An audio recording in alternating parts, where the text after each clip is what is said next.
이번 주하고 다음 주 두 주간에 걸쳐서 영적 전쟁에 관한 말씀을 드리게 될 것입니다. 지난 주일 오후 예배 때는 리더십 세미나가 휴강이 되었기 때문에 수요일이 이제는 먼저 됩니다. 수요일에 먼저 강의가 이루어지고 주일 오후 때에 오늘 강의가 반복될 것입니다. 전에는 바뀌었는데 한번 휴강하는 관계로 그렇게 되었다는 거 여러분이 기억하시기를 바라고, 오늘 본문 말씀에서 특별히 에베소서 6장 12절 강의 안에 기록을 해 놓았습니다. 이렇게 말씀을 합니다. 우리의 씨름은 혈과 육을 상대하는 것이 아니오. 줄 쳐놓으셔야 돼요. 우리의 씨름, 우리가 전쟁을 벌이는 것은 혈과 육은 사람들을 가리키는 것입니다. 우리는 사람들 붙들고 씨름하는 것이 아니에요. 여러분이 무슨 일이 있을 때에 사람 붙들고 씨름하지 마십시오. 사람 붙들고 씨름한다고 해서 해결될 것도 아니고, 사실은 사람들은 우리가 섬겨야 될 자들입니다.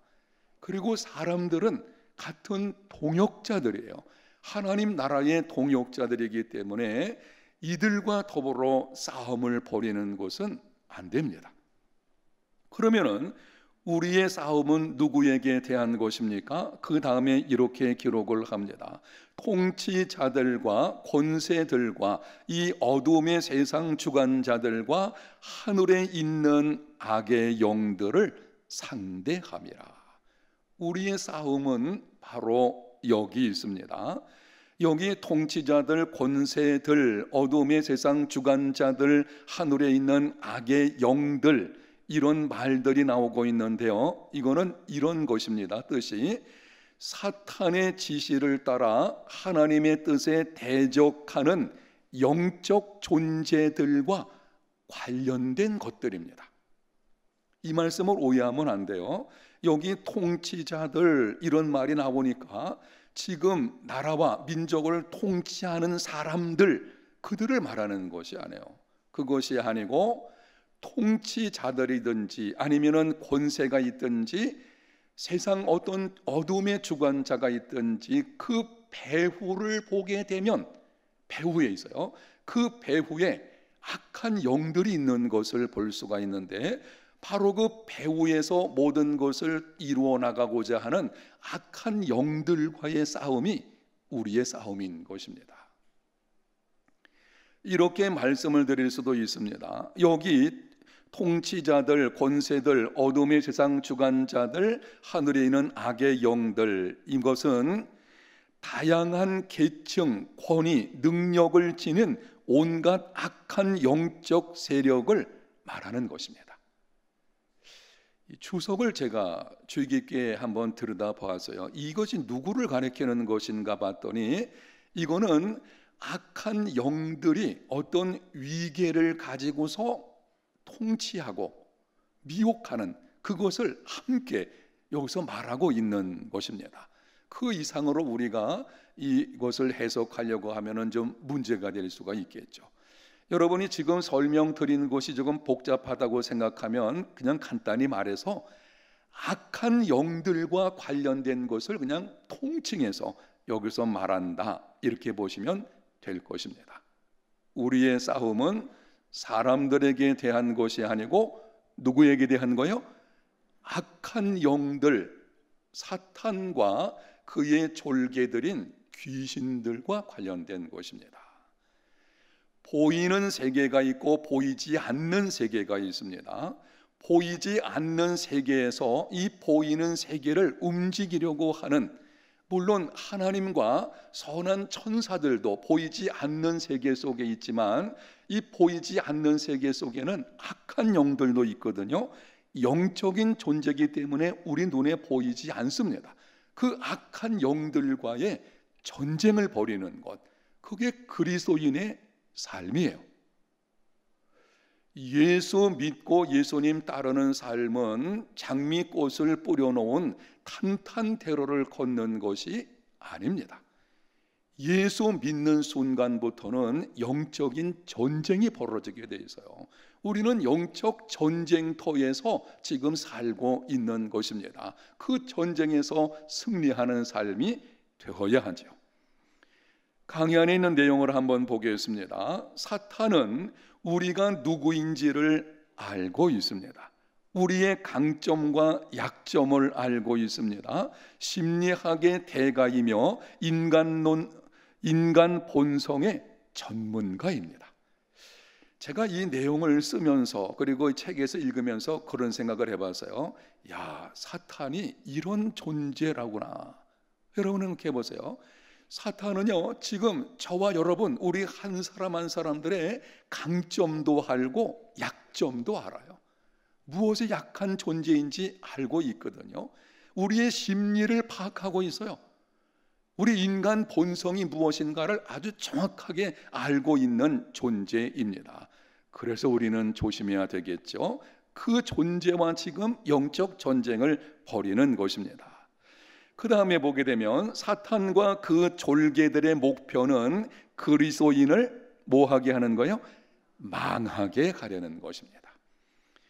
사탄이 우리의 있는 것들을 알고 우리를 미혹해가지고 넘어뜨리려고 하는 목적은 뭔가 하면은 망하게 하려는 것입니다.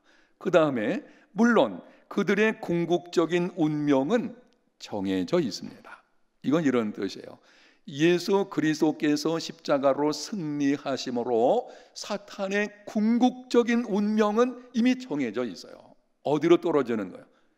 지옥에 떨어지는, 무저갱 속으로 떨어져 버리는 것, 이거는 지금 사탄과 귀신들에게는 정해져 있는 운명입니다. 그런데 그 일이 있기까지, 거기 말씀해 보면 그러나 그 일이 있기까지 최대한 많은 사람을 데리고 망하기로 작정을 했습니다. 예수님을 믿는 삶은 영적 전쟁입니다. 영적 전쟁에서 승리하는 삶이 되려면 어떻게 해야 합니까? 오늘부터 여러분에게 4가지를 말씀을 드리게 되는데, 오늘은 한 가지만 말씀드리고 다음 주 수요일 날 3가지를 말씀드릴 것입니다. 오늘 한 가지를 많이 말씀드리는 이유가 있습니다. 이런 말이 있죠. 지피지기면 백전백승이라. 우리의 대적인 사탄과 이 귀신들의 정체가 뭔가를 좀 알아야 될 것입니다. 그들의 정체가 무엇인지, 그들이 어떻게 우리를 미혹하는지라고 하는 것을 시간이 허락하는 범위 안에서 여러분에게 말씀을 오늘 드리게 될 것입니다. 오늘과 다음 주일 이 내용은 굉장히 중요한 거예요. 반드시 들어야 됩니다. 영적 전쟁이 지금도 벌어지고 있어요. 저는 이 영적 전쟁에 대한 강의를 들고 여기 섰을 때에 지금 이 순간에도요, 방해가 시작이 되어 있거든요. 그래서 이 말씀을 우리가 잘 주목해서 들어야 합니다. 첫 번째는 영적 존재는 실제한다는 것을 알아야 합니다. 본문에서 마귀, 악한 자, 통치자들, 권세들, 어둠의 세상 주관자들, 악의 영들 등은 바울이 영적 존재가 실제한다는 것을 보여주기 위해서 사용한 말입니다. 그리스도인들을 상하게 하고 죄에 빠지게 하며 하나님 나라의 목적 앞에서 무기력하게 하려는 강하고 눈에 보이지 않는 영적 존재가 있습니다. 누굽니까? 마귀, 사탄과 귀신들입니다. 여러분이 거기 내용을 보게 되면 마귀, 괄호 열고 사탄, 그리고 괄호 닫고 이렇게 써놨죠. 이건 이런 뜻입니다. 마귀 혹은 사탄은 하나예요, 하나. 이 성경에서 단수로 쓰고 있는 것을 보게 되는데, 우리는 마귀들이라는 자꾸 복수형을 쓰게 되는데, 마귀들일 때는 사탄과 귀신들을 함께 포함해서 말할 때에 그렇게 쓰는 것이고, 마귀 혹은 사탄은 하나입니다. 한 존재인 것입니다. 그리고 이 한 존재의 졸개들이 굉장히 많이 있는데, 그들이 바로 누구예요? 귀신들입니다. 거기 C.S. 루이스라고 하는 말이 이렇게 하는 사람이 이렇게 말을 했습니다. 아주 유명한 기독교 학자죠, C.S. 루이스. 마귀가 가장 조종하기 쉬운 존재는 마귀의 존재를 믿지 않는 사람들이다. 그렇습니다. 요즘에 이런 사람들이 있어요. 귀신이 있긴 어딨냐, 과학적으로 증명해봐라. 아니, 영적인 존재, 보이지 않는 존재를 과학적으로 어떻게 증명을 하겠어요? 과학이라고 하는 것은 보이는 세계 속에서의 어떤 법칙을, 그리고 존재를 증명하는 거잖아요. 영적 존재들은 보이지 않는데 그것을 과학적으로 어떻게 증명을 할 수가 있겠습니까? 근데 믿지 않는 사람들이 그렇게 말하죠. 귀신이 어디 있어? 요즘 같은 과학기술 시대에 귀신은 없어. 그거는 그냥 만들어낸 것뿐이야. 아니요. 사탄과 귀신들이 가장 좋아하는 사람이 누군가 하면 자기들이 없다고 하는 사람들이에요. 존재를 인정하지 않으면은 그건 뭐 이미 먹힌 밥과 똑같은 거 아니겠습니까? 그래서 우리는 분명히 알고 있어야 합니다. 여러분에게 확인하면서 그냥 지나가는 질문 같지만 한번 하겠습니다. 여러분은 사탄과 그의 졸개들인 귀신들이 있다는 것을 믿습니까? 확실하죠? 아니, 예수 믿는 사람들 가운데서도 아유, 요즘 세상에 귀신이 어디 있어? 있어요. 있습니다. 그렇게 묻겠죠. 봤습니까? 귀신은 눈에 보이지 않지만 귀신들을 통해서 일어나는 현상들을 보고 알 수가 있게 되어지죠. 그리고 성경에는 예수님께서 귀신들을 쫓아내신 사건, 그리고 구약 성경에도 귀신들과 관련된 일들 많이 기록된 것을 볼 수가 있습니다. 존재합니다. 그렇다면 마귀 혹은 사탄의 정체는 무엇이며 귀신들은 누구입니까? 베드로후서 2장 4절에 이렇게 말씀을 합니다. 같이 읽습니다. 하나님이 범죄한 천사들을 용서하지 아니하시고 지옥에 던져 어두운 구덩이에 두어 심판 때까지 지키게 하셨으며, 거기에 줄 쳐놓으세요. 범죄한 천사들을 용서하지 아니하셨다. 여기 범죄한 천사들이라고 하는 분명한 말씀이 나오고 있습니다. 아니, 천사들이 범죄하였다? 그리고 범죄한 천사들이 있다? 그게 무슨 뜻인가요? 이런 것입니다. 하나님께서 천지 만물을 창조하시기 전에, 사실 그 창조하시기 전에는 시간 개념이 없으니까 뭐 이거는 동시적인 것이라고 해도 상관은 없겠죠. 하여튼 우리의 그냥 인간적인 표현으로서 천지 만물을 창조하기 전에 하나님을 섬기는 천사들을 만드셨어요. 자, 천사들은 하나님께로부터 만들어진 피조물입니다. 천사들을 만드셨는데 그 천사들 세계에는 위계 질서가 있는 것을 보게 됩니다. 일종의 계급이 있어요. 여러분이 성경에 보게 되면 천사장 이런 말이 나오죠.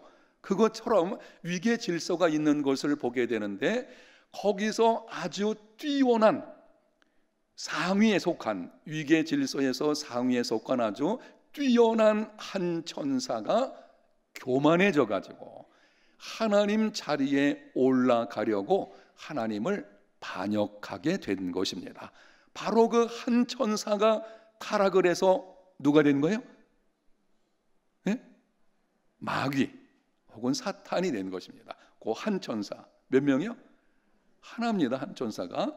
그런데 이 한 천사가 하나님을 반역을 할 때에 자기 혼자 반역한 것이 아니고, 천사들 세계 속에서는 위계 질서가 있다지 않았어요? 자기 밑에 있는 졸개 천사들과 함께 하나님을 반역을 하게 된 겁니다. 그 졸개 천사들이 하나님의 심판을 받아서 쫓겨나게 된 것이죠. 그래서 뭐가 된 것입니까? 귀신들이 된 것입니다. 아시겠죠?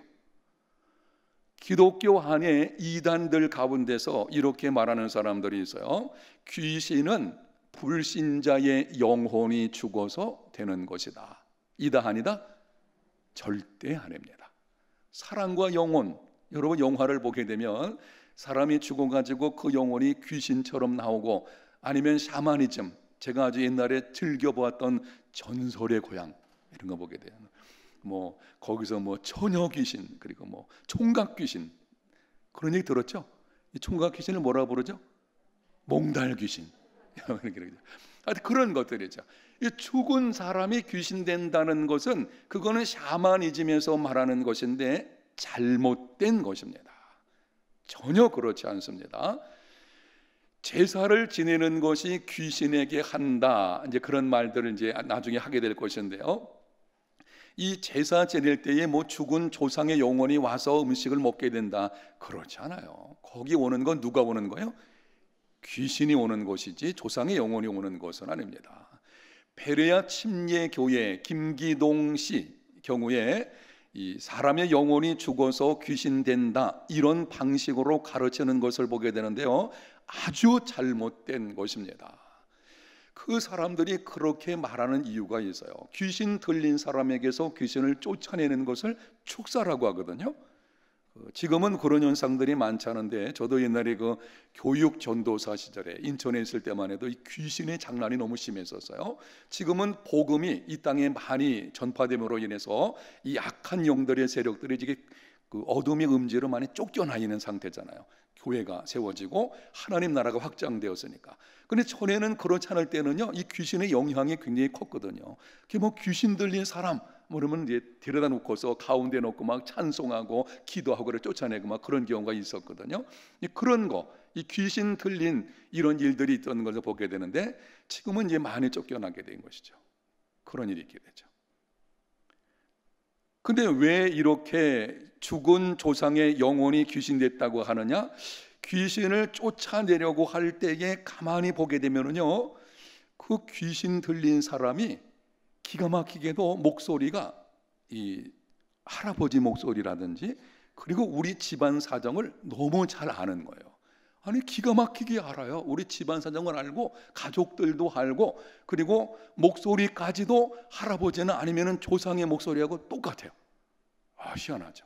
그러니까 그런 생각이 드는 겁니다. 아, 이 죽은 조상의 영혼이 귀신 돼가지고 여기 이 사람에게 들어갔나 보다, 이런 생각을 하게 되는 것이죠.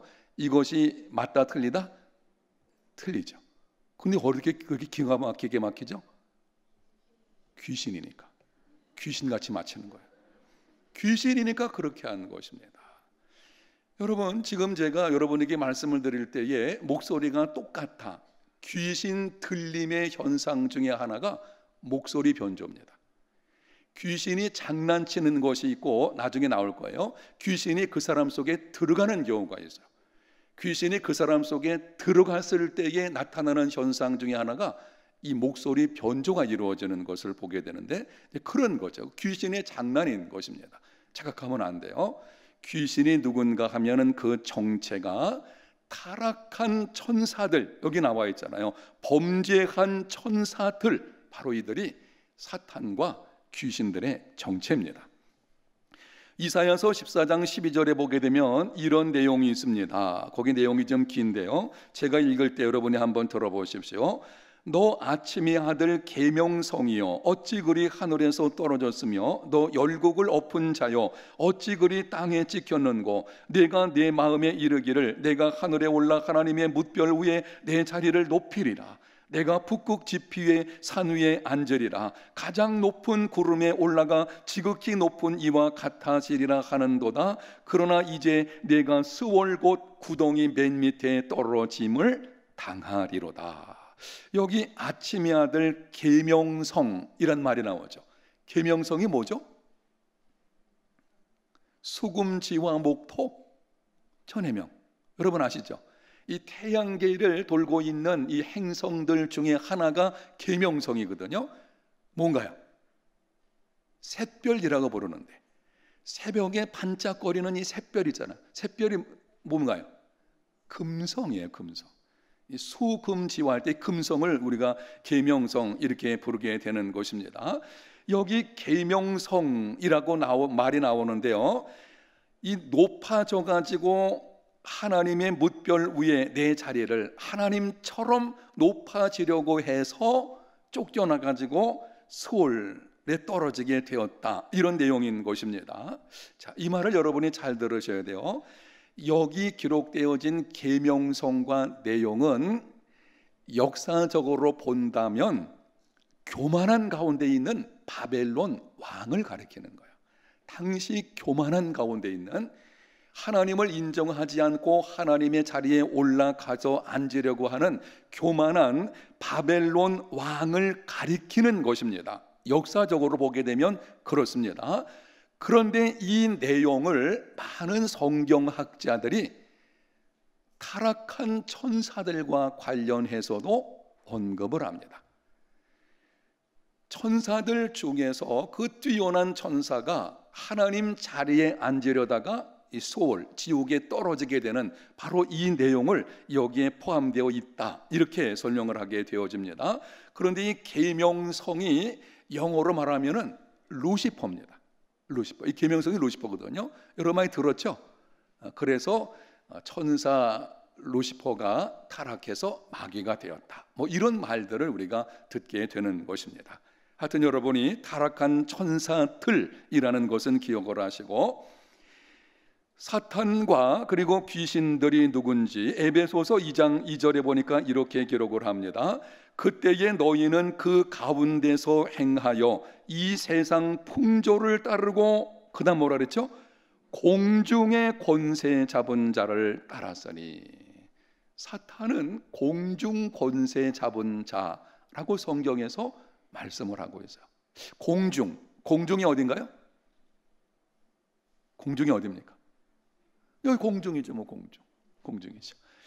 그래서 이 공중에 대한 것이 무엇인지를 한번 살펴보게 되면 이런 것입니다. 공중은 대기권을 말한다, 보통 이렇게 설명을 하게 되어지죠. 하나님의 섭리하에 사탄은 대기권에서 권세를 행세를 합니다. 다시 말씀드리겠어요. 하나님의 허락하에, 누구의 허락하에요? 이걸 놓치면 안 돼요. 공중 권세 잡은 자, 그러니까 이 사탄이 이 대기권, 공중에서 자기 마음대로 권세를 행사한다, 그거 안 해요. 하나님의 섭리 가운데서 공중에서 권세를 행사하는 자가 바로 사탄, 그리고 그 졸개들인 귀신들입니다. 사실은 이미 지옥의 무저갱 속에 떨어졌어야 마땅한 것이지만, 이 하나님의 섭리 가운데서 장차 예수님 다시 오시는 그날까지는 이 하나님의 허용된 범위 내에서 이런 일들이 지금 이루어지고 있는 것입니다. 공중 권세 잡은 자, 이게 바로 사탄 그리고 귀신들입니다. 베드로전서 5장 8절에는 이렇게 기록을 합니다. 근신하라, 깨어라, 너희 대적 마귀가 어떻게 한다 그랬어요? 우는 사자같이 두루다니며 삼킬 차를 찾나니. 굶주린 사자가 먹이를 찾을 때에는 어떻습니까? 아주 호시탐탐 놀이죠.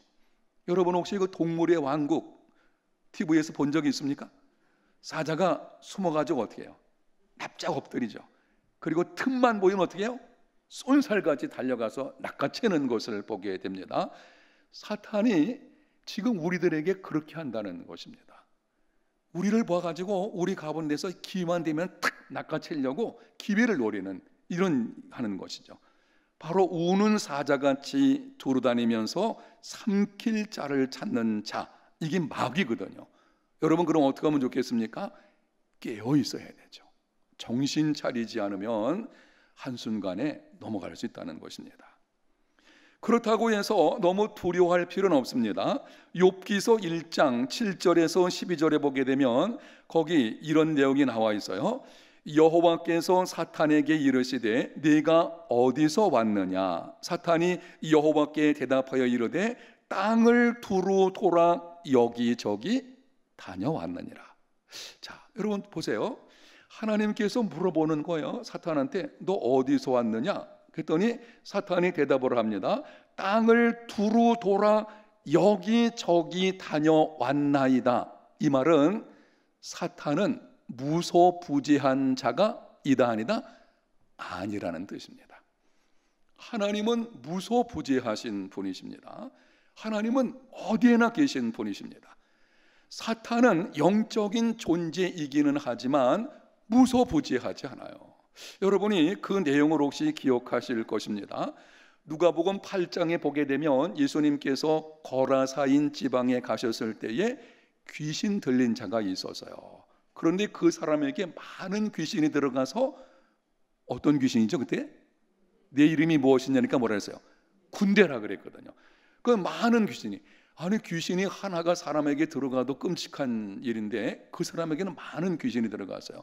그래서 귀신을 예수님께서 쫓아내려 할 때에 그 귀신이 이렇게 말을 했죠. 우리를 무적행으로 던져보내지 마시고 누구에게? 돼지 떼에 들어가게 하옵소서. 이건 이런 겁니다. 귀신들은 숙주가 있어요. 귀신들은 어떤 매개체를 통해서 거기 들어가서 이게 활동하는 것을 볼 수가 있습니다. 이 말은 무소부재한 존재가 아니라는 뜻입니다. 하나님은 무소부재하신 분이시죠. 그러나 사탄과 귀신들은 그렇지 않습니다. 영적인 존재죠.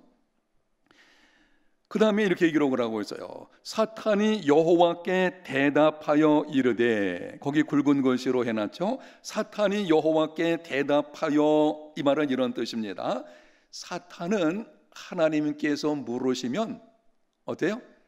대답해야만 하는 존재입니다. 피조물이거든요. 사탄이 하나님처럼 되려고 애를 썼지만 절대 그렇게 될 수 없어요. 쫓겨났잖아요. 하나님의 심판받아서 쫓겨나게 되었는데 여전히 지금도 하나님께서 물으시면 대답할 수밖에 없는 그러한 피조물이다 하는 것을 기억하시고, 쭉 내려가서 보게 되면은 욥과 관련해서 이런저런 내용이 나옵니다. 그런데 그 아랫부분에 여호와께서 사탄에게 이르시되 내가 그의 소유물을 다 내 손에 맡기노라. 다만 그의 몸에는 어떻게 하지 말라? 내 손을 대지 말라. 그래서 대지 못했죠. 여러분 욥기서를 한번 생각을 해보시기를 바랍니다. 처음에 하나님의 허락하심 가운데서, 여기 그랬잖아요. 소유물을 다 내게 맡긴다. 그래서 사탄이 욥의 모든 재산을 빼앗아갔죠. 몸을 상하지 말라 그랬죠. 근데 사탄이 또 와가지고, 아유 하나님 까닭 없이 그리는가요? 이렇게 이제 하나님께 그 참소하는 거죠. 그래서 하나님께서 그러면은 몸까지 내게 허락을 하겠다 그래서 병이 찾아오게 되었죠. 욥이 그 재가운데서 그 기와장으로 긁는 이게 아주 심각한 그 상피 질환을 보게 되는데요. 그게 왔게 됐죠. 그러나 그때도 하나님께서 말씀을 하셨습니다. 몸을까지는 허락하지만 무엇은 안 된다? 생명은 안 된다 그랬죠. 건드릴 수가 없는 거예요. 이건 이런 뜻입니다.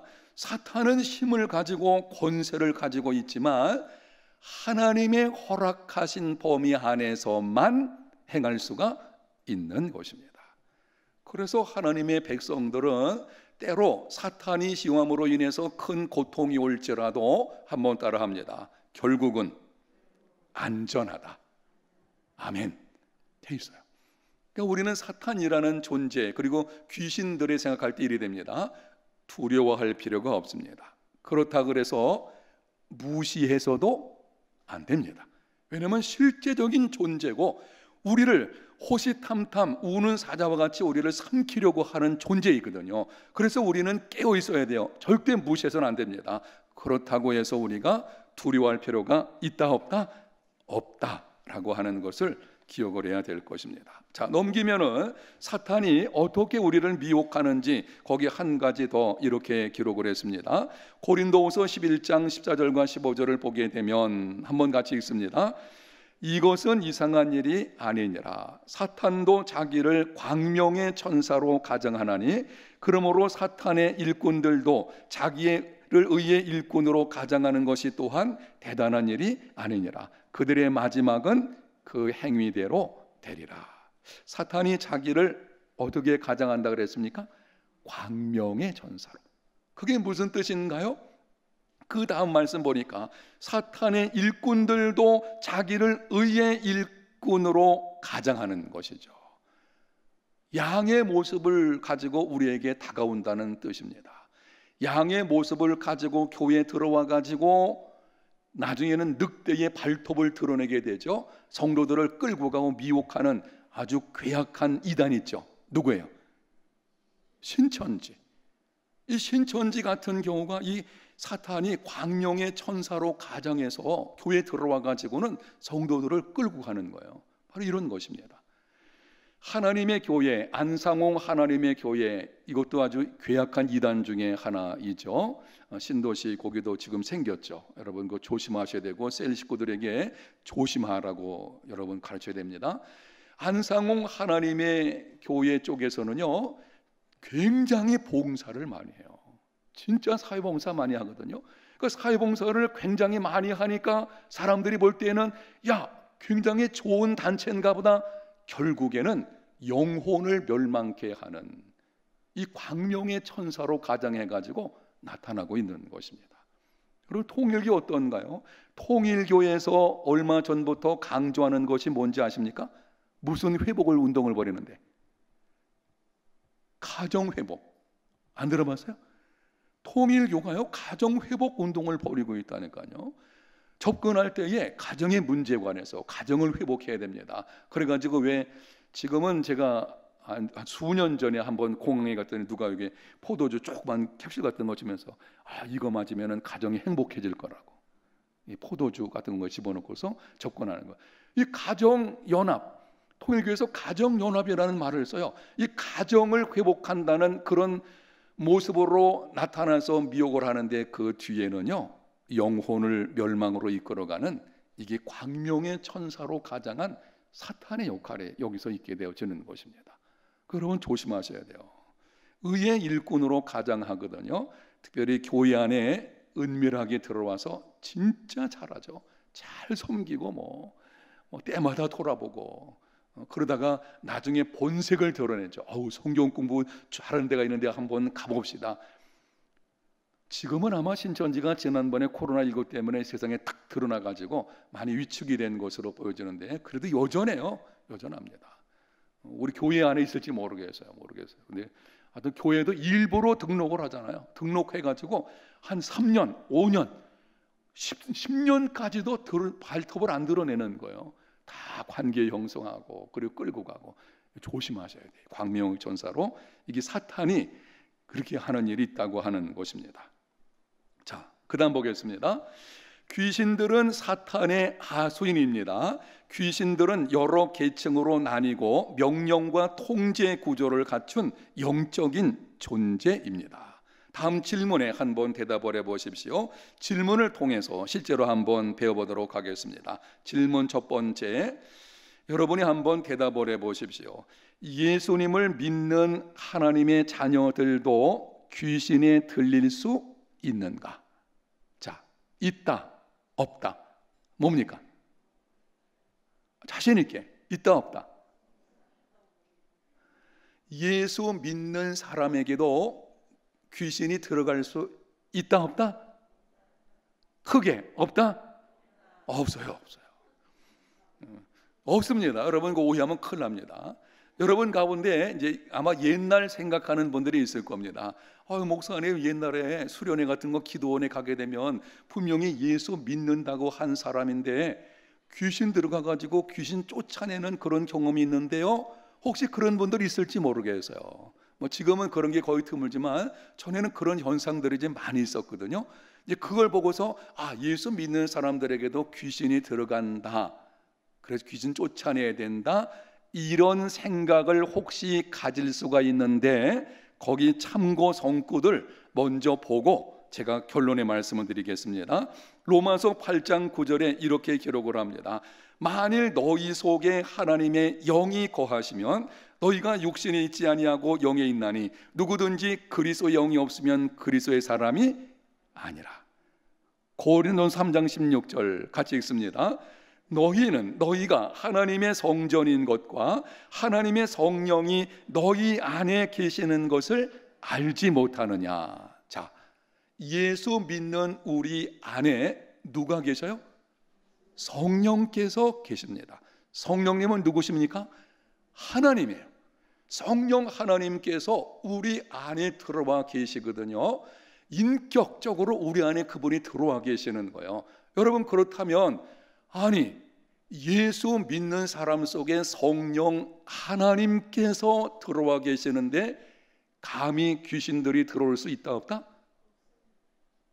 그 대답을 잘 안 하셔요. 들어올 수 있다 없다? 없습니다. 없습니다. 없어요. 있을 수가 없는 일이에요. 하나님의 성령이 그 안에 계시는데 어떻게 귀신이 들어올 수가 있겠어요? 못 들어옵니다. 아니 목사님, 그런데 예수 믿는다고 하는데 틀림없이 귀신 들리는 것처럼 보이는데요, 그건 둘 중에 한 가지입니다. 실제로 그 사람에게 귀신이 들어간 상태라면 아직까지 예수님을 안 믿은 거예요. 그냥 교회 다니는 것입니다. 자기가 믿는 것처럼 착각하고 있는 것입니다. 하나님의 성령께서 그 안에 아직까지 안 계시기 때문에 그런 일이 일어나게 된 것입니다. 아니면 이런 경우에요, 실제로 그 사람이 예수님을 믿는 믿음을 가지고 있었다고 하면 잘 분별하셔야 돼요. 진짜 믿음을 가지고 있었다고 하면 귀신에 들린 것이 아니고 귀신의 장난에 잠시 정신적인 창난을 일으킨 것입니다. 아시겠습니까? 귀신이 한 사람 속에 들어올 수도 있지만 귀신은 들어오지 않고 밖에서도 얼마든지 한 사람을, 편의점 이상한데 약간 헷가닥 이렇게 할 수 있어요. 그런 현상이 나타날 수 있어요. 밖에서도 할 수 있는 거예요. 어떤 충동을 일으켜가지고 그 정신적인 문제 같은 거 있게 되거든요. 제가 전에 설교 시간에 드린 이해가 퍼뜩 생각이 나는데, 인천에 있을 때에 귀신 들린 여자 있다 그래가지고 사택에 들어가서 막 쫓아내다 보니까는 안 나가는 거예요, 귀신이. 아니 목사님들하고 그다음에 저는 교육전사 했었는데 막 기도하고 교육자들이 안 나가요. 나중에 보니까 귀신 들린 것이 아니었어요. 그분이 과거에 심각한 죄가 있었는데 부흥이다 보니까는 죄에 대한 강조를 막 하니까 이분이 그 죄에 대한 것이 너무 억눌린 거예요. 이 죄에 대한 죄책감이 너무 강한 가운데 있는데 그 틈을 갖다가 사탄이 노린 거예요. 그래가지고 잠시 정신적인 창난을 일으키게 만든 것을 보게 됩니다. 이 정신적인 창난 증세를 귀신 들린 것으로 생각하면 곤란해요. 잘 분별하셔야 돼요. 그러면 이런 질문이 있겠죠. 목사님, 그러면 귀신 들린 것은 어떤 현상이 나타나는가요? 다 말하기는 쉽지 않은데요, 그 중에 한 가지가 아까 말씀드린 것처럼 무슨 현상이요? 목소리 변조. 목소리가 변조가 이거는 심각한 문제죠. 목소리가 변조가 일어나요. 또 한 가지는 사람이 행할 수 없는 능력을 행합니다. 그런 게 나타날 수 있어요. 실제 귀신이 들어가면은요, 사람이 행할 수 없는 능력이 나타나니까요. 무덤에 있던 어떤 그 귀신 같은 경우에 여러분 아시죠? 무덤이 있는 곳에 있던 애 가니까 그 귀신은 그냥 쇠고랑을 밀면 어때요? 성경에 나오잖아요. 끊었다 그랬잖아요. 그만한 것이죠. 그런 현상들이 나타난다면 그건 진짜 귀신 들린 거죠. 그런 현상이죠. 그게 아니고 여러분, 웬만한 것은 이 정신착란을 귀신 들린 것으로 생각하면 곤란합니다. 엉뚱한 일이 벌어지게 되는 것이죠. 그건 조금 이따가 더 말씀드리게 될 것이고, 하여튼 오늘 질문 1번은 이렇습니다. 예수님을 믿는 하나님의 자녀들에게 귀신이 들어갈 수 있다 없다? 없습니다. 이 들어간다는 것은 이런 뜻이에요. 그 사람 속에 들어가서 인격적으로 들어가 버리는 거예요. 들어가서 그 사람의 마음과 삶을 사로잡는 거예요. 그래서 이 행동이 귀신에 끌려가는, 이게 귀신 들린 거죠. 그런데 밖에서 이 성도들을 미혹할 때에는 어떤 충격이라든지 어떤 상황 속에서 강한 압박을 준다든지 그래가지고 순간적으로 이렇게 나타나는 현상들이 있어요. 그건 밖에서 그럴 수도 있다고 하는 것이죠. 그걸 잘 분별하셔야 될 것입니다. 두 번째 질문입니다. 우리 주변에서 볼 수 있는 귀신을 따르는 일들은 무엇이 있습니까? 자, 이 질문은 자주 여러분에게 말씀드렸던 것인데 다시 한번 오늘 본문과 관련되어 있으니까 정리합시다. 자, 우리 주변에서 귀신을 따르는 일과 관련된 것 생각나는 대로 한번 말해 보십시오. 뭐가 있죠? 예? 좀 크게 얘기해 보세요.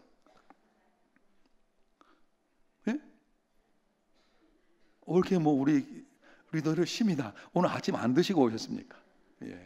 그냥 제가 여러분에게 정리해드리면 그렇습니다. 첫 번째로 우리가 볼 것은 아까 언급한 것, 제사 드리는 것. 이거 귀신의 일에 참여하는 것입니다. 분명히 성경에 기록을 합니다. 대저 이방인이 제사하는 것은 누구에게 하는 것이니? 귀신에게 하는 것이니 라고 분명히 말씀을 했어요. 제사상에는 죽은 조상의 영혼이 오는 것이 아니고 귀신이 그 자리에 찾아오게 되어지는 것입니다. 아니, 제사 지낼 때에 왜 거기다가 지방을 써붙이고, 지방 아시죠? 또한 사과 같은 거 그냥 올려놓나요? 다 깎아서 모양을 내가지고, 저는 어려서 중학교 때 중3 때 처음 교회 나갔으니까 그 전까지 제사 많이 드렸어요.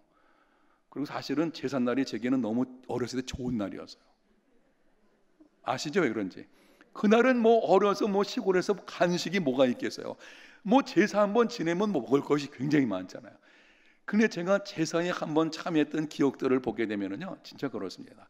왜 그런 절차를 따르고 막 그러는, 이 다 귀신과 관련된 것입니다. 귀신이 그 자리에 오는 것입니다. 지금도 기억나는 것은요, 제사 끝나고 나면, 여러분 그게 없는지 모르겠는데 아버님이 지방을 떼가지고요 불을 붙입니다. 혹시 봤습니까? 불을 태웠을 때 지방에 그 연기하고 그 찌꺼기가 이렇게 위로 쫙 올라가면, 아, 죽은 할아버지가 오셔서 함께 오셔서 오셔가지고 드심이 확실하다, 이렇게 하고, 안 그러면 또 이게 밑으로 쫙 가려면 아니다, 이런 그 이상한 일들이 있었는데요, 여러분 그거 안 해요. 귀신에게 하는 겁니다. 그래서 제사상에 절하면 안 돼요. 두 번째는 이런 거예요. 점치는 거. 점치는 것, 귀신들과 관련되어 있는 것이죠. 아니, 예수님을 믿는 사람들 중에서도요, 점치러 가는 사람이 있다고 합니다. 기가 막히는 것은요, 저기 서울에 그 점치는 곳이 어딘가요? 그 미아래 쪽 뒤쪽에 있나? 예, 미아래 쪽이죠. 점치는 곳이 많거든요. 여러분, 거기 오는 사람의 30%가 기독교인이래요. 통계적으로요. 기가 막힌 거 아니겠습니까? 30% 중에요, 교회 중직자들도 상당히 있다고 합니다. 아니, 장로님, 권사님들이요, 점치러 가는 거예요. 집안에 계속 일이 안 풀리니까 점 좀 한번 쳐볼까? 야, 진짜 예수님 믿음을 가지고 있고 정말 성령께서 그 안에 들어간 사람이라면 점치는 데 가서도 안 될 것이고, 잠시 이게 혹여나 이렇게 미혹을 받아가지고 점치러 가서도 이 점치는 사람이 진짜 점쟁이라면 알아봐야 되죠. 근데 알아보지도 못하는 그 가짜 점쟁이 왜 찾아가는지 모르겠어요. 점치는 거 여러분 귀신에 관련된 것입니다. 안 되죠. 세 번째, 우리가 쉽게 넘어갈 수 있는 것 중에 하나가 이사 날짜 따지는 것. 그것도 귀신 관련돼 있죠. 언제 이사라고 하죠? 세상 사람들이 손 없는 날 확인합니다. 손이 누구를 가리키는 거예요? 귀신이에요, 귀신. 손이 귀신을 가리킨다고 합니다. 귀신이 집안에 들어와 있다는 거예요. 근데 한 달에 한 번인가 그 손 없는 날은 집안에 있던 귀신이 공중으로 올라간다는 뜻입니다. 공중으로 이렇게 올라가서, 집을 떠나서 공중으로 올라가서 그날은 귀신이 없다, 그날 이사해야 된다, 이런 거죠. 이 귀신과 관련된 거예요. 안 됩니다. 사주팔자 궁합 보는 거, 이 귀신 관련된 거예요. 아니, 목사님, 사주팔자 궁합은 통계 아닌가요? 얼마 전에도 제가 어떤 젊은이에게 물어봤더니, 아유, 목사님, 그거는 좀 통계적인 것이고 뭐 그냥 한번 재미삼아 볼 수 있는 거 아닌가요? 어떻습니까? 혹시 여러분 예수님 믿기 전에, 예수님 믿고 나서 안 그랬겠지, 예수님 믿기 전에 혹시 사주팔자 궁합 보셨나요? 예. 뭐 예수 믿기 전에 뭐 그거야 뭐 누구나 그럴 수 있죠. 뭐 제가 이 해운대 지나가다 보게 되면은요, 왜 그 궁합 보는 데 있잖아요. 거기에 보면은 젊은 사람들 많이 들어가 있어요. 그러니까 보는 거예요. 근데 우리가 볼 때는 뭐 그거 뭐 재미삼아, 여러분 이렇습니다. 잘 기억하셔야 돼요. 그게 뭐 통계 같고 그냥 확률적으로 그런 것이 아니겠습니까? 라고 말을 하더라도 우리의 운명을 결정짓는 분은 누구이십니까? 하나님이십니다. 그런데 하나님 외에 다른 것을 통해서 우리의 운명을 결정지으려 한다든지 우리 운명을 보려고 확인하려고 하는 것은 이게 다 귀신 관련된 것입니다. 그래서 참여하면 안 되는 거예요. 아니, 하나님 앞에 우리가 있는 것이지, 우리의 인생의 생사복을 주관하시는 분이 하나님이신데 무슨 사주팔자 궁합 그걸 통해서 내 인생이 앞으로 어떻게, 여러분 그거 귀신과 관련된 거예요. 귀신이요 장난치는 것입니다. 그건 아무것도 아니야, 그거 뭐 재미로 하는 것이지. 그렇게 되면은 우리 삶에서 하나님 그분의 주인이 안 되는 거예요. 그러니까 그런 방식으로 우리를 미혹하는 것입니다. 여기 넘어가면 안 됩니다. 이런 것도 있어요. 풍수지리설 따지는 것 아시죠? 묘잔 있을 때. 지금은 좀 덜하지만 제가 서울 쪽에 사역할 때에도 이렇게 초상 치르러 가면은요, 시골에서 그 당시에는 화장보다는 매장을 많이 했거든요. 그러면은 이 관을 딱 집어넣죠. 관 집어넣으면 한 사람이 와가지고 그냥 있지 않습니다. 위치 딱 보고서 앞에 딱 보고 이렇게 하죠. 풍수지리 보는 거죠. 그래서 제일 좋은 풍수지리, 제일 좋은 장소는 좌청룡 우백호. 뭔지 아십니까? 모르시죠? 저도 풍수지리 좀 볼 줄 알아요. 다 그거 귀신에 관련된 건데, 그거는 좌청룡 우백호는 이런 거예요. 산소 자리가 있으면 이쪽과 이쪽의 양쪽으로 산 그 등성이 이렇게 쫙 퍼진 거예요. 양쪽으로 등성이가 다 퍼져 있고, 그리고 거기 중가운데다가 묘자리를 쓰게 되면 그것도 방향이 앞에 탁 터 있어야 돼요. 앞에 가로막히면 안 되고. 그거를 명당이라고 해가지고 옛날에는요 대단했습니다. 제가 살던 김포집, 지금은 자녀들이 다 나와서 뭐 한 사람은 미국, 한 사람은 캐나다, 뭐 다 흩어져 살기 때문에 지금 뭐 김포에는 아무도 안 살죠, 형제들이. 근데 그 옛날 살던 김포집 바로 뒤에 정승묘지가 있는데요, 그 정승묘지가 바로 그런 위치였어요. 양쪽으로 쫙 앞에 탁 뚫리고. 근데 그 아래 저희 집이 있었어요. 야, 저희 집이 명당터에 있었네요. 참, 이게 다 문제인 거예요. 그 지신이거든요. 이 당신, 이 땅의 신의 기운을 얻는다. 이게 다 귀신들 관련된 것입니다. 그런 거 현혹되면 안 되죠. 여섯 번째, 이런 게 있습니다. 집에 신주 단지 모시는 것. 혹시 옛날에 여러분들 밑잔할 때 이런 거 있었죠? 그 햅쌀 나면은 왜 그 집어넣고서 집안에다가 이렇게 묶어서 왜 넣었잖아요. 뭐 아는 척하지 마시고. 예, 저희 집에도 옛날에 있었어요. 신주 단지, 이거는 가정 귀신을 모시는 거예요. 거기다가 그거 안 되죠. 부적 붙이는 거, 그것도 안 했죠. 부적 몸에 지니는 거, 이렇게 뭐 어떤 사람은 군대 나가는 아들에게 뭐 옛날에 그런 적이 있었어요. 지금 뭐 옛날에 군대 나가면요, 그 아들의 팬티에다가 이렇게 그 고무줄 속에다가 실제로 그런 거 있었어요. 부적해가지고 집어넣는 사람도 있었고요. 막 그런 거죠. 이 부적도 귀신과 관련된 것입니다. 이런 일에 따라서는 안 된다고 하는 것입니다.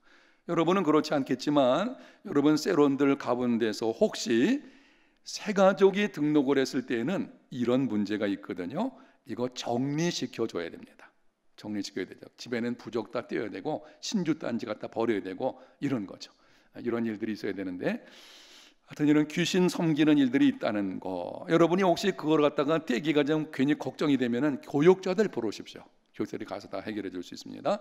자, 질문 세 번째입니다. 귀신과 질병은 어떤 관계가 있느냐라고 하는 것입니다. 이 질문을 한 이유가 있는데요, 이런 거예요. 이단 가운데서 모든 질병은 귀신이 들어가서 주는 것이다, 이렇게 가르치는 해괴한 이단이 있어요. 어딘가요? 아까 말씀드렸던 베레아 침례교회 그 김기동, 요 영향을 누가 받은가 하면은 유광수 다락방에서도 이런 영향이 있어요. 그래서 귀신을 굉장히 얘기를 많이 합니다. 그러니까 여러분들이 뭐 그런데 가서는 안 되는데, 하여튼 이 귀신을 굉장히 설교 시간이나 가르치면서 너무 강조하는 데 가게 되면 그 위험성이 좀 있어요. 그런 게 있습니다. 이 귀신, 모든 질병은 귀신이 들어와 주는 것이다. 그 심지어 감기 들면은요, 감기 귀신 들어서 그렇다고 그래서 축사하는 거예요. 이런 엉뚱한 일이 벌어지는데 이거 잘못된 것입니다. 잘 기억하셔야 돼요. 이렇게 물어보겠습니다. 실제로 귀신이 질병을 줄 수 있나요, 없나요? 예? 있어요, 없어요? 있어요. 성경에 보니까 위대한 사도 중에 한 사람도 육체의 가시가 있었는데 성경에 보니까 사탄의 사자라 이렇게 기록을 했거든요. 그러니까 이거는 그런 경우가 있어요. 육체적인 질병을 귀신이 주는 경우도 있다 없다? 있습니다. 근데 그거는 드문 일이고, 모든 질병을 귀신으로 몰아가서는 된다 안 된다? 안 된다. 자, 여기까지는 여러분들이 쉽게 이해할 수가 있는데, 지금 말씀드리는 거예요. 전에는 제가 알기에 한 20년 전쯤에는요, 이런 게 있었어요. 정신병 들린 사람을 누구 취급을 했죠? 귀신 들린 사람 취급한 거예요. 그래서 이 정신질환이 있는 사람을 데리고 오면은요, 교회에서 귀신 쫓는다고 해가지고 막 그런 일을 벌이는 경우들이 있었어요. 부산에 여기 가까운 어느 교회, 거기 실제로 정신질환이 있는 어떤 처녀가 있었는데요, 귀신 쫓아낸다고 그 교회 권사님들 중에서 특별히 그 기도 많이 한다고 하는 어떤 사람들이 모여가지고 밤새도록 때렸어요. 그 뭐 하는 거죠? 안찰한다고 때린 거예요. 근데 몽둥이로 막 때린 경우 있었어요. 아침에 죽었어요. 실제로 있으나 그러면 절대 안 됩니다. 여러분, 정신질환을 귀신 들린 거로 몰아가서는 안 돼요. 귀신이 그 사람에게 정신질환을 때로 이렇게 정신착란 같은 거 일으킬 수는 있어요. 그런 경우도 없지는 않습니다. 그런데 대부분의 정신질환은 뇌에 이상이 있는 거예요. 머리, 뇌에 이상이 있어서 오는 것입니다. 그걸 가지고 귀신 들렸다고 막 쫓아낸다고, 아니 지금 귀신 그 정신적인 질환도 힘든데 귀신 들렸다고 막 문제를 일으키, 여러분 이거는 압박을 주는 것이고요. 절대 안 돼요. 그리고 절대 이 때리는 거, 이거 뭐예요? 안찰은 된다 안 된다? 안 됩니다. 안 됩니다. 안찰이 성경에 어디 있어요? 무슨 안찰하겠다고. 그거는요, 이 안찰이 우리나라에 그런 것이 있는데, 제가 논문에서 샤머니즘을 대학원 때 썼는데요, 거기 이런 샤머니즘의 구타법이 있어요. 구타법. 이 샤머니즘의 병든 자를 치료할 때에 구타법이라는 게, 그게 기독교 들어오는 거예요.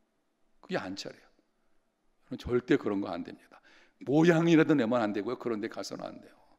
지금은 뭐 덜한데, 그래도 지금도 또 가끔마다 그러는 일이 있을지 모르겠는데, 지금은 덜한데, 제가 우리 교회 부임에서도요, 우리 교회 어떤 그 당시에 집사님 가운데 한 분은 기도원에 갔다 왔는데 나중에 들려오는 얘기가 그 집사님 등이 뻘겋게 부어올랐대요. 왜 그럴까요? 기도원에 가서 이 맞은 거야, 앉아. 그거예요. 근데 안 됩니다. 그런 거 안 되는 것입니다. 귀신과 질병은 어떤 관계가 있는가? 질병을 줄 수도 있지만 거의 대부분은 그렇지 않은 것으로 우리가 보는 것이 옳다라는 것입니다. 그렇지 않으면 분별하기가 힘들 때는 여러분들이 함부로 해서는 안 될 거예요. 그거 가지고 귀신 들린 거 하면 곤란합니다. 자, 오늘 본문 1절에 이렇게 말씀을 합니다. 마귀의 간계를 능히 대적하기 위하여 하나님의 전신갑주를 입어라. 여기 간계라고 하는 말이 나오는데 이게 복수형이거든요. 우리의 영적 진보를 막으려는 사탄의 무기들은 어떻습니까? 상당히 많습니다. 사탄이 우리를 미혹하고 공격을 할 때에 한 가지 패턴만 있는 것이 아니에요.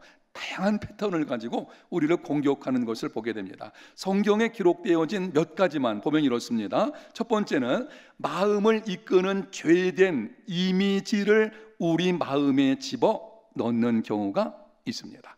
거기 나오는 성경 구절을 여러분 찾을 필요 없이 제가 잠깐 시간 많이 가니까 설명드리겠어요. 이건 이런 겁니다. 왜 사탄이 예수님을 데리고 높은 곳에 올라가서 천하만국을 보여줬죠. 그리고서 내게 경배하면 이 모든 것을 내게 주겠다, 이런 거예요. 야, 너 나를 섬기면 내 인생이 확 피일 거야, 이런 거죠. 나를 섬기면, 너 지금 이 일을 따라서 행하면 그게 사실은 죄된 것이거든요.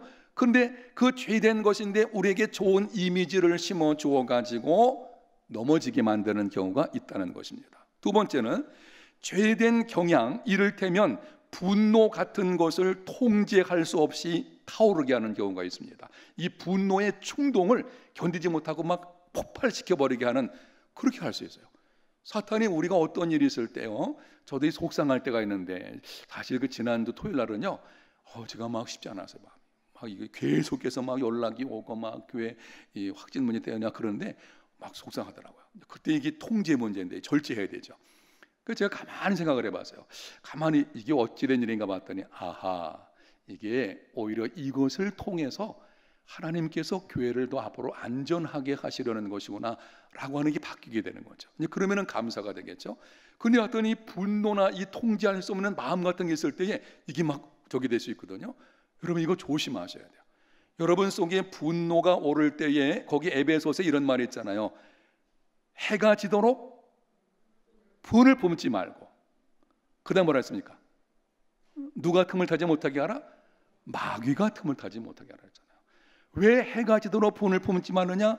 마귀가 틈을 타거든요. 그 틈을 타가지고 우리의 분노에 불을 붙이는 거예요. 그냥 막 분노가 일어나니까 말도 함부로 해서 가정에서 막 시끄러워지죠. 관계에 깨어지죠.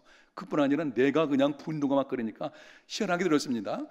분노가 일어날 때 뭔가 한번 예를 들어서 막 집어 던지고 그러면은 시원할 것 같죠?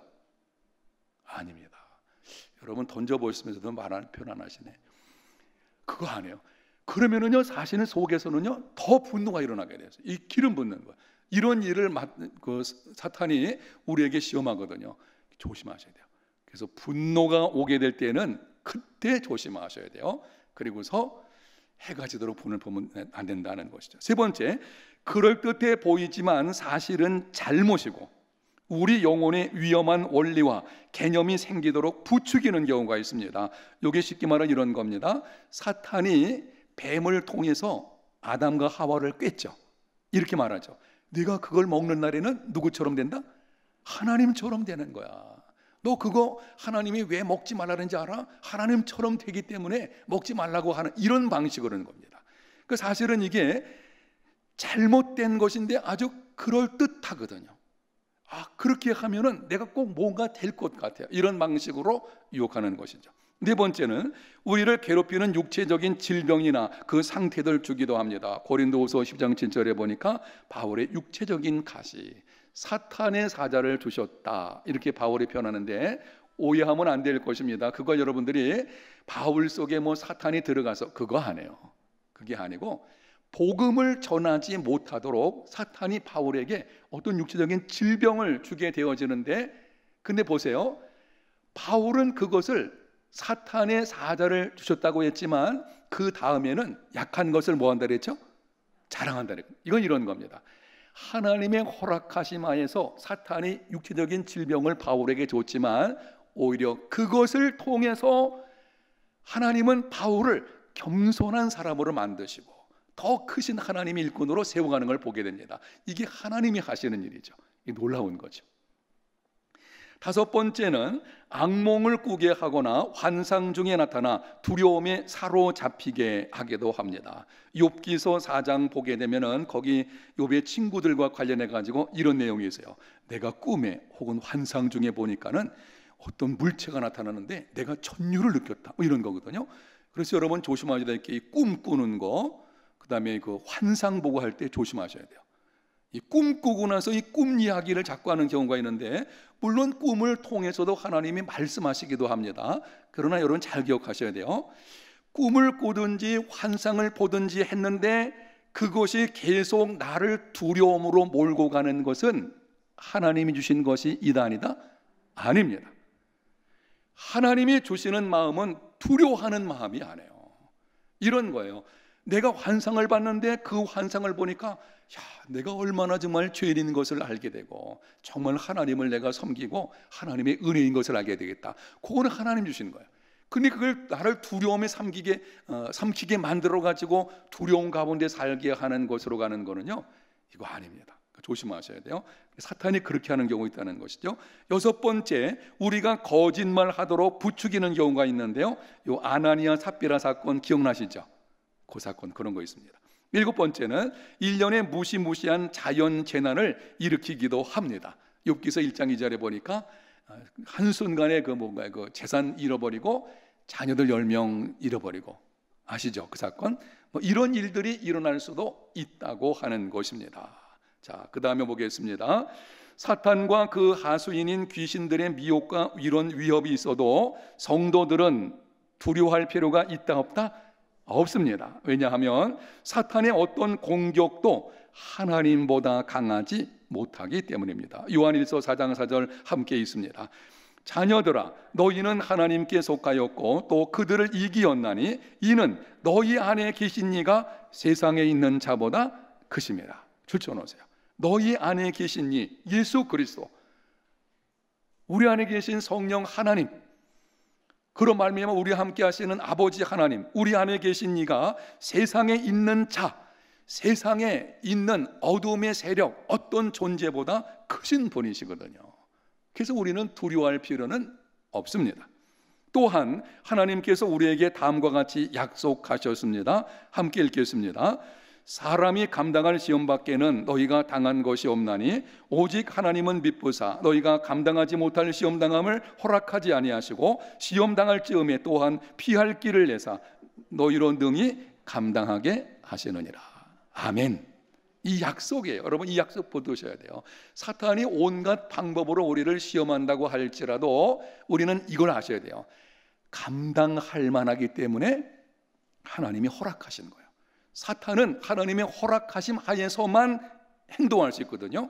그런 것입니다. 근데 이런 경우 있어요. 이거는 내가 감당하기 힘든데, 이런 경우 있잖아요. 감당하기 힘든데 라고 하는 경우가 있어요. 하나님이 그걸 허락하실 때에는 반드시 무슨 길을 내신다고요? 피할 길을 내시는 거예요. 하나님이 또한 피할 길을 내셔서 우리로 감당하게 하시는 것입니다. 그러니까 걱정할 필요가 있다 없다? 없다. 영적 승리자들이 되시기를 축복합니다. 다음 주에 두 번째, 세 번째, 네 번째 여러분에게 말씀드리겠습니다. 이 시간 통성으로